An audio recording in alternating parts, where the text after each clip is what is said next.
Meditação dos mistérios do terço para cumprir a devoção dos primeiros 5 sábados pedido por Nossa Senhora em Fátima. Meditação dos mistérios gozosos. Primeiro mistério, a Anunciação. Por alguns instantes, remontaremos à própria fonte das palavras que todos os dias repetimos na extraordinária oração, que é o Santo Rosário, ou mesmo o terço. O anjo Gabriel dirigiu-se à Virgem de Nazaré. Portanto, o autor de cada uma das palavras é o próprio Deus, e cada uma delas contém a realidade que exprime. Quando o anjo saúda Maria com as palavras "Alegra-te, cheia de graça", Lucas 1:28, o anúncio corresponde à plenitude de complacência por parte da Santíssima Trindade, de que a Santa Virgem gozou desde o momento da sua Imaculada Conceição. As palavras seguintes: "O Senhor está contigo, bendita és tu entre as mulheres", Lucas 1:28, falam da mesma coisa. O mistério desta escolha, em que Deus permanece livre e ao mesmo tempo deixa livre também o homem, faz-nos ficar perplexos, em certo sentido, mas absolutamente real. Deus respeita a escolha pessoal que o homem faz, porque a liberdade é condição indispensável para o amor e a doação a Deus. A Virgem responde de uma maneira que se acha em sintonia perfeita com a sua verdade interior. A verdade interior de Maria consiste nisso. Ela havia escolhido sem reservas em um único esposo e a este se tinha entregado completamente. Por isso pôde dizer: "Como é que vai ser isso se eu não conheço homem algum?" Lucas 1:34. E disse-o logo que ouviu da boca do anjo o anúncio de que iria conceber e dar à luz o filho. No entanto, a maternidade requer o conhecimento do homem, e isto está em absoluto contraste com a sua opção. Maria, na sua pergunta, não se opõe ao desígnio de Deus, faz apenas uma observação, a de que a maternidade segundo a carne não se pode conciliar com a opção que ela fez segundo o Espírito. Então o anjo explica: "O Espírito Santo virá sobre ti, e o poder do Altíssimo vai cobrir-te com a sua sombra." Lucas 1:35. Maria ainda não sabe como é que isto vai acontecer, porém sabe claramente uma coisa, isto é, que tudo deverá ocorrer de acordo com a sua opção, feita a seu tempo, segundo o Espírito. Diz então: "Eu sou a serva do Senhor, faça-se em mim segundo a tua palavra." Lucas 1:38. Observemos que antes de expressar o seu fiat, a Virgem dá testemunho do Espírito que impregna toda a sua alma e do seu filho, que ela vai conceber e dar à luz. Quando diz: "Eu sou a serva do Senhor", encontramos-nos aí no momento exato em que se inicia o tempo novo.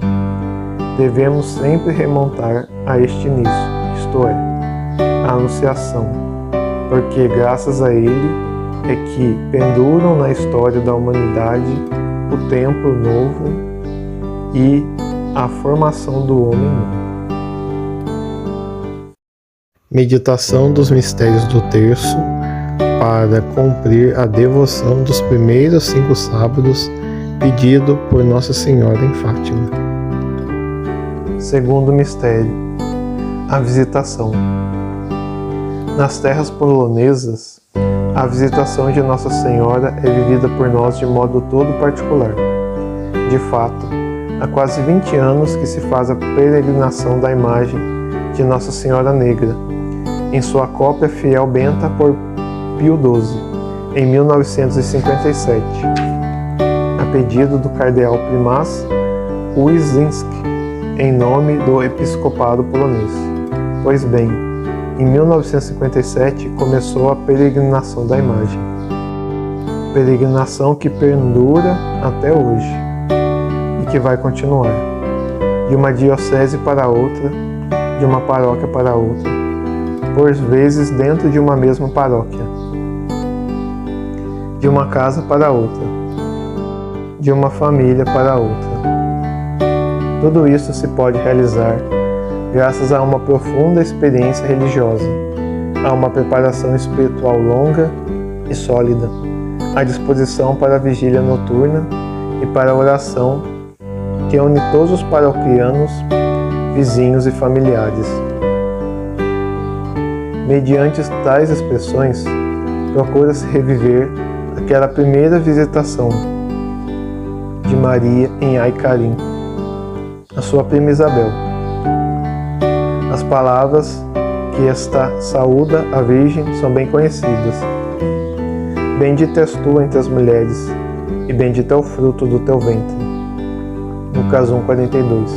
E ainda, de onde me vem que a mãe do meu Senhor me visite? Feliz a que acreditou, pois o que lhe foi dito da parte do Senhor será cumprido. Lucas 1:43-45. Nós fazemos Maria entrar em cada uma das paróquias, nas comunidades do povo de Deus, como aquela que foi a primeira entre os crentes, como aquela que guia o povo de Deus em sua peregrinação da fé, conforme o que diz o Concílio Vaticano II. E quando, depois da leitura do primeiro capítulo do Evangelho de São Lucas, todos entoam a uma só voz o cântico do Magnífica, tem-se a impressão de que Nossa Senhora tenha colocado sob os lábios de nossa gente até as suas próprias palavras. E aí se acha implícito também um desejo mais profundo, o de que Maria nos conceda aquela fé com que ela, Mãe de Deus, cantou o seu Magnificat, o de que possamos participar de modo especial da fé de Maria, a única coisa que nos pode tornar fortes e firmes a fim de que permaneçamos ao lado de Cristo. Feliz a que acreditou. Lucas 1:45. Meditação dos mistérios do terço para cumprir a devoção dos primeiros 5 sábados pedido por Nossa Senhora em Fátima. Terceiro mistério, o nascimento. Deus nasce e as potestades tremem. O Senhor dos céus está despojado. O fogo se apaga e o esplendor se obscurece. O infinito aceita ser limitado. O desprezado, revestido de glória, o mortal. O Rei dos séculos. Este um trecho de um canto polonês de Natal, que contém, a meu ver, uma esplêndida expressão do mistério de Deus encarnado. Trata-se de um mistério que reúne os contrastes, a luz e as trevas da noite, a infinitude de Deus e os limites humanos, a glória e a humilhação, a imortalidade e a mortalidade, a divindade e a pobreza do homem. Os homens, diante do mistério sublime daquela noite santa de Natal, que une as pessoas, assumem a atitude de quem tem consciência de que naquele momento algo de grande, algo que não encontra comparação na história do homem, está acontecendo. O Natal permite-nos como que tocar o nosso nascimento espiritual em Deus por meio da graça. Nascidos mediante a fé e a graça, fomos chamados filhos de Deus e o somos, de fato, de São João.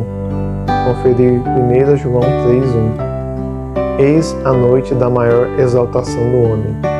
Nesta ele encontra a sua origem. Nasce o Filho de Deus como homem por meio do Espírito Santo, e os filhos do homem se tornam filhos adotivos de Deus, conquistando assim o direito de chamá-lo Abba Pai, Romanos 8,15 e Gálatas 4,6. Na sua dimensão essencial, a face da terra fica transformada, e esta mudança interior é fruto fundamental do Natal. O principal motivo da nossa alegria natalina, a alegria de todos, dos magos e dos pastores, dos bispos, dos sacerdotes, das crianças.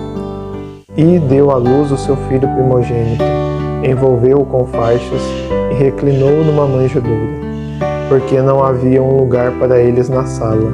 Lucas 2:7. Por cima desta manjedoura, os anjos cantaram seus hinos. Junto desta manjedoura se achegaram os pastores e os reis magos. A manjedoura foi o primeiro lugar do encontro entre Deus e os homens, do encontro por meio da fé.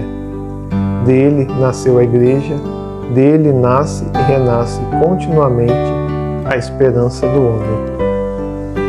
Meditação dos mistérios do terço para cumprir a devoção dos primeiros 5 sábados pedido por Nossa Senhora em Fátima. Quarto mistério, a apresentação de Jesus no templo. A Igreja festeja 40 dias depois do Natal, conservando no tempo litúrgico o mesmo espaço de tempo, um acontecimento cheio de conteúdo espiritual. Naquele dia, o Filho de Deus, como uma criança, filha de gente pobre, nascido na pobre choupana de Belém, foi levado ao templo de Jerusalém. Este foi o seu templo, o templo de Deus vivo, ao qual veio ele não como Senhor, mas como um súdito da lei. A lei prescrevia para os pobres que 40 dias depois do nascimento do primogênito deveria ser oferecidas em sacrifício 2 rolas ou 2 pombinhos, como sinal da consagração dele ao Senhor. Lucas 2, 22 a 24, Êxodo 13, 2.15, Levítico 5, 7 e Levítico 12, 8. Já neste acontecimento, neste primeiro encontro do Messias com o templo, estava implícito o conteúdo que o Espírito de Deus permitira ao velho Simeão pressentir e exprimir maravilhosamente. Simeão, diante do menino, começa a falar com palavras que não provém do homem. Profetiza, fala movido pelo Espírito Santo, fala em lugar de Deus, daquele Deus para quem foi construído o templo e que é seu dono legal. Escolhemos as palavras de Simeão para ser como que o fio condutor dos nossos exercícios espirituais. Na primeira parte, que a liturgia chama de cântico, elas dão testemunho da luz, antecipando assim de 30 anos o testemunho de João Batista. Na segunda, ao contrário, suas palavras dão o primeiro testemunho da cruz, pela qual se exprime a contradição imposta a Jesus, o Cristo.